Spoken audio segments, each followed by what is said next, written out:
Siap berdiri. Salam kepada Pak Guru. Selamat pagi, Pak. Ya, selamat pagi untuk kita semuanya. Pagi. Silakan duduk.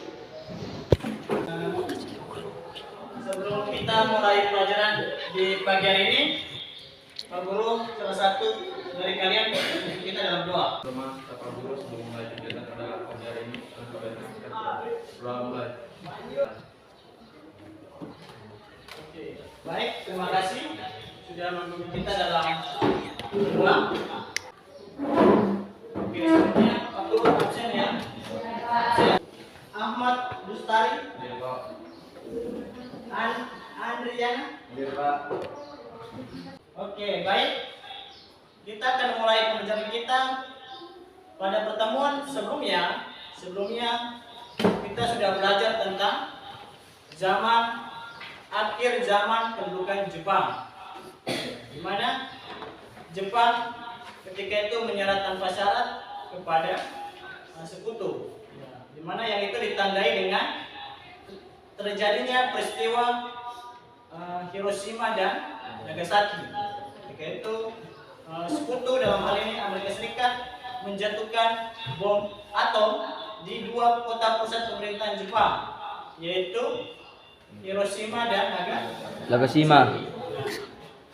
Sehingga dari situ berdampak membuat pada tanggal 14 Agustus 1945 Jepang menyerah tanpa syarat kepada sekutu. Itu materi kita pada pertemuan sebelumnya, pada pertemuan minggu lalu. Ya, sekarang kita akan masuk kembali materi tentang proklamasi kemerdekaan Indonesia. Jadi itu materi kita tentang proklamasi kemerdekaan Indonesia. Sebelumnya, aku mau tanya, waktu kalian SMA atau SMP, waktu SMP tentunya kalian sudah belajar tentang proklamasi kemerdekaan Indonesia. Proklamasi kemerdekaan Indonesia ya. Kira-kira berapa proklamasi kemerdekaan Indonesia? Ada yang tahu? Silakan. Apa? Proklamasi kemerdekaan Indonesia diproklamasikan tanggal berapa? 56. Tanggal berapa? 17. 17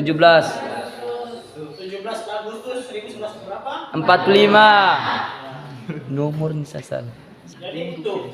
Jadi pada tanggal 17 Agustus 1945. 5. Jadi kurang lebih kita sudah 78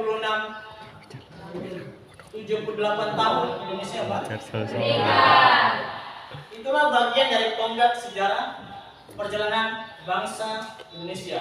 Kurang lebih 78 tahun Indonesia merdeka, dan tentunya itu melalui proses perjalanan yang panjang yang dilalui oleh bangsa Indonesia ketika itu. Dari masa penjajah kolonial Belanda, Jepang, sampai pada Indonesia meraih kemerdekaan. Kemudian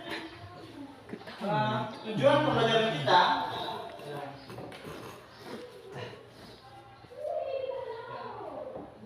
yang anakku sekalian, tujuan pembelajaran kita di hari ini yaitu melalui kegiatan pembelajaran dengan menggunakan problem based learning yang dipadukan dengan metode diskusi, tanya jawab, dan pendekatan saintifik yang mengarahkan pada peserta didik untuk mengamati, membaca, menuliskan penyelesaian, dan juga mempresentasikan hasilnya di depan kelas. Itu tujuan pembelajaran kita di pagi hari ini, anak-anak sekalian. Di depan kalian sudah ada gambar ya, gambar mana nih gambar. Coba kalian amati gambar ini baik-baik. Amati gambar satu ini baik-baik ya. Coba ini gambar apa sekalian? Ada yang tahu? Ada yang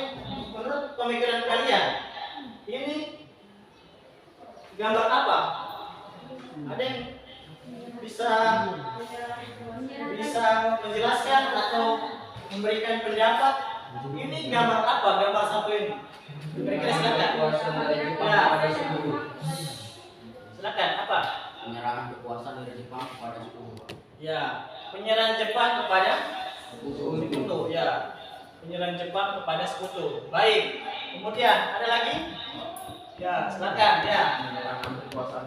Oke, jadi benar sekali apa yang kalian sampaikan melalui gambar satu ini, tentunya terkait dengan peristiwa proklamasi kemerdekaan, di mana pada gambar tersebut, ya, pada gambar satu ini tentunya menjelaskan tentang penyerahan kekuasaan yang ketika itu dilakukan oleh Jepang, ya, kepada sekutu, ya, di mana Jepang menyerah tanpa syarat kepada sekutu yang tentunya ditandai dengan dibom atau dijatuhkannya bom di Jepang ketika ada dua kota pusat penting, yaitu di Hiroshima pada tanggal 6 Agustus 1945, sedangkan di Nagasaki pada tanggal 9 Agustus tahun 1945. Dan akhirnya Jepang secara resmi menyerahkan kekuasaannya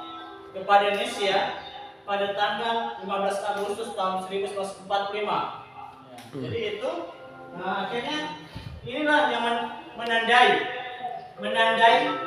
berakhirnya Perang Dunia Kedua, Perang Asia Timur Raya.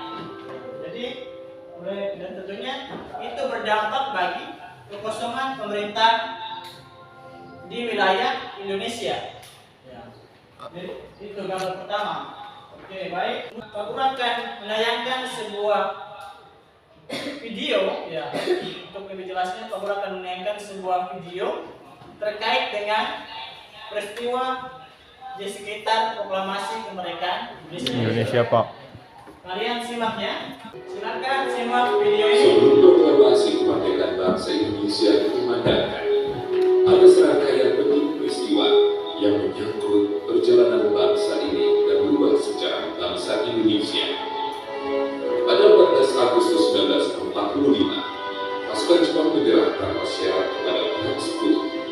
Berita ini diketahui oleh kalangan pemuda bangsa Indonesia di Bandung pada 15 Agustus 1945 melalui berita siaran radio BBC London. Pada 15 Agustus 1945, Insinyur Soekarno dan Dr. Andes Muhammad Hatta baru kembali ke tanah air memenuhi panggilan pemerintah Jepang untuk Asia Tenggara, yaitu Marsekal Terauchi di Saigon, Vietnam. Dari sinilah terjadi pro dan kontra tentang proklamasi kemerdekaan Indonesia. Golongan muda ingin cepat-cepat dilaksanakannya proklamasi kemerdekaan Indonesia karena hal ini merupakan hak dan masalah rakyat Indonesia sendiri tanpa bergantung pada negara atau bangsa yang lain. Sedangkan golongan tua menginginkan bahwa kemerdekaan Indonesia harus dilakukan secara terorganisir. Misalnya dengan pernyataan dari bangsa-bangsa lain dengan melampirkan tanda tangan dan lain sebagainya. Perbedaan pendapat ini membuat para golongan muda melakukan penculikan yang dilakukan oleh sejumlah pemuda yang dikomandoi oleh Sukarni, Wikana, dan Khairul Salim dari perkumpulan Menteng 31 untuk membawa Soekarno-Hatta yang termasuk golongan tua pada saat itu menuju ke Rengas Dengklok, tempat yang jauh dari jalan raya utama Jakarta Cirebon pada tanggal 16 Agustus 1945. Hal ini dilakukan agar mereka jauh dari pengaruh pemerintah pendudukan Jepang. Saat itu, di Jakarta terjadi pula perundingan yang sangat sengit antara Ahmad Subarjo yang mewakili golongan tua dengan Wikana yang mewakili golongan muda. Dan akhirnya tercapai kesepakatan bahwa kemerdekaan Indonesia, proklamasi kemerdekaan Indonesia harus dilaksanakan di Jakarta. Akhirnya, Soekarno dan Hatta dijemput di Rengas Dengklok untuk menuju rumah Laksamana Tadasi Maida yang berada di daerah Menteng. Naskah proklamasi akhirnya dirumuskan oleh Insinyur Soekarno, Dr. Andes Muhammad Hatta, dan Ahmad Subarjo. Banyak pertimbangan sebelum tercapainya kata sepakat mengenai kepastian isi dan redaksional dari naskah teks proklamasi. Setelah disepakati, selanjutnya Sayuti Melik yang menulis sesuai dengan naskah yang telah mengalami berbagai perubahan yang akhirnya disepakati tersebut. Penyusunan teks berlangsung hingga dini hari pada tanggal 17 Agustus 1945.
Dari cuplikan video tadi tentunya sudah memperlihatkan tentang peristiwa di sekitar proklamasi kemerdekaan Indonesia. Untuk lebih jelasnya, Pak Guru akan membagi kalian ke dalam empat kelompok. Yang pertama, ini kelompok Pak Guru memberi nama kelompok Soekarno ya. Kelompok Soekarno. Ini kelompok Hatta. Ini kelompok apa ini? Kelompok Bikana. Dan ini kelompok Subarjo. Ya, jadi ada 4 kelompok ya Pak Guru bagi, dan Pak Guru akan memberikan tugas ya daripada masing-masing kelompok. Tugas masing-masing kelompok silakan kerjakan LKPD ya. LKPD yang Pak Guru bagikan ke masing-masing kelompok untuk didiskusikan. Tiap-tiap kelompok mendiskusikan terkait dengan materi kita hari ini. Ini Pak Guru bagikan LKPD-nya ya untuk kalian kerjakan.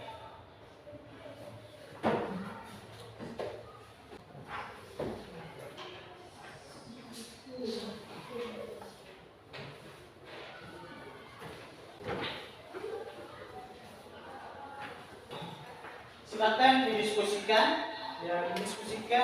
dengan kelompoknya masing-masing. Jadi diskusi kelompok. Jadi Pak Guru kasih waktu 30 menit ya. 30 menit untuk berdiskusi kelompok. Silakan dikerjakan.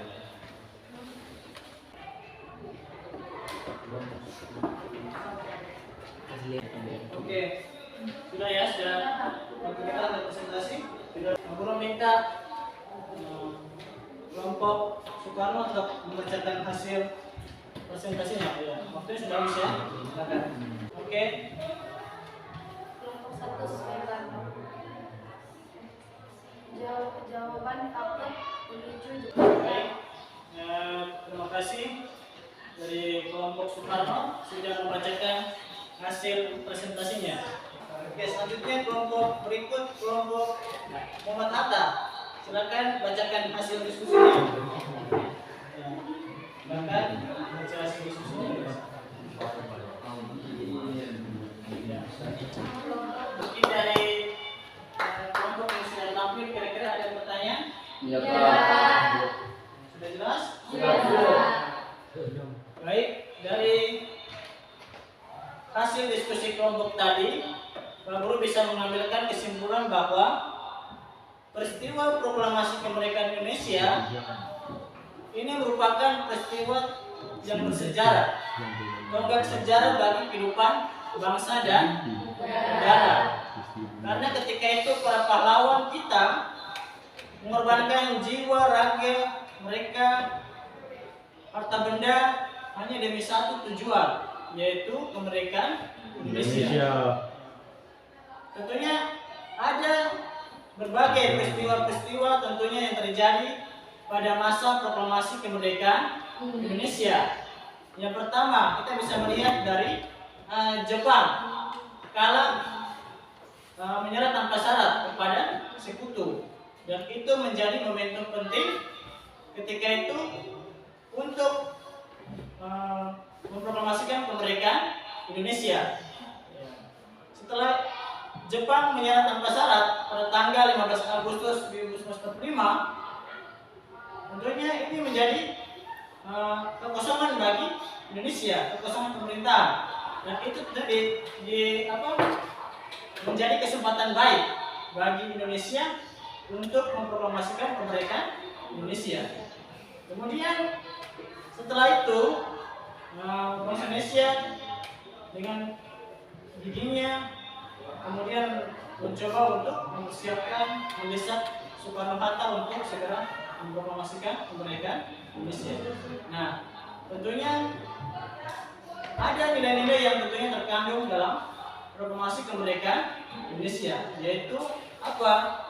Yaitu nilai-nilai semangat perjuangan, dan khususnya di era sekarang ini, di perkembangan teknologi yang semakin maju, kalian bisa mengimplementasikan, melihat tokoh-tokoh, semangat juang tokoh-tokoh yang begitu ketika itu ya, mengorbankan jiwa, raga mereka, harta benda hanya demi kemerdekaan. Tentunya kalian bisa mengimplementasikan dengan belajar yang baik, yang sungguh-sungguh, ya, itu demi kemajuan nusa dan bangsa tentunya. Dari pembelajaran yang sudah Pak Guru sampaikan, tadi, refleksi pembelajaran. Kita merefleksikan pembelajaran kita dari awal sampai dengan sekarang ini. Yaitu ada pertanyaan, apa kira-kira pelajaran hari ini? Tentang peristiwa proklamasi. Jadi pembelajaran kita hari ini tentang peristiwa proklamasi kemerdekaan Indonesia. Oke. Menurut pendapat kalian apa yang menarik? Apa yang menarik? Silakan. Presentasinya yang menarik. Ya, serius bagaimana? Presentasinya yang menarik. Presentasinya yang menarik. Ya, kemudian apa lagi? Berdiskusi bersama. Diskusi bersama. Presentasi yang menarik. Apa lagi? Silakan. Videonya ya? Yang menarik. Videonya menarik atau tidak? Menarik. Videonya menarik. Apa lagi? Mendengarkan penjelasan Pak Guru. Ya, mendengar penjelasan dari Pak Guru.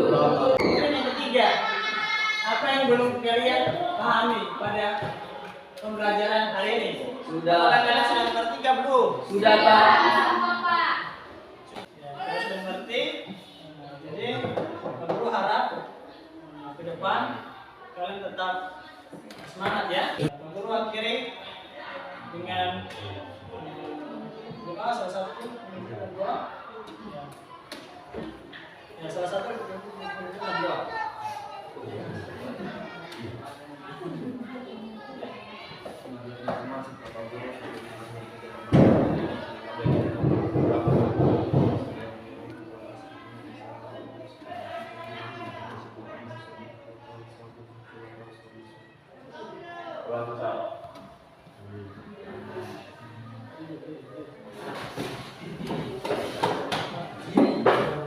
Bersalam kepada Pak Guru. Ya, selamat pagi semuanya. Terima kasih. Sama-sama.